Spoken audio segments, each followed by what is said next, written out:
Okey, untuk jabatan bertuah RM500,000 untuk satu orang je. Okey? Kita goncangkan buku dulu dan kita terbalikkan.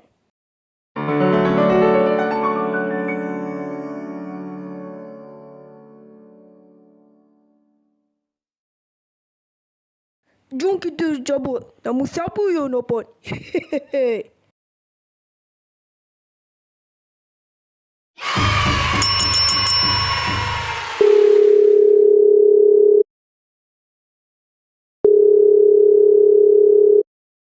Assalamualaikum, Bro Ran. Tanya, kamu dapat RM500,000. Alhamdulillah, rezeki kau, ya Allah. Alhamdulillah. RM500,000. Ya Allah. Terima kasih, ya Allah. Sama-sama. Tanya, ya. Terima kasih semuanya, ya Allah. RM500,000.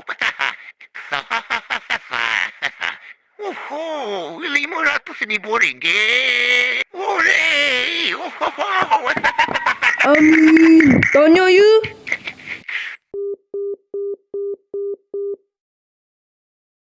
Untuk peminat-peminat rancangan skema monyet yang tidak bertuah dengan putus asa, boleh cuba lagi untuk jabatan yang akan datang kepada subscriber saya. Anda boleh like, komen untuk saya buat jabatan seterusnya. Nantikan. Bye. Assalamualaikum warahmatullahi wabarakatuh.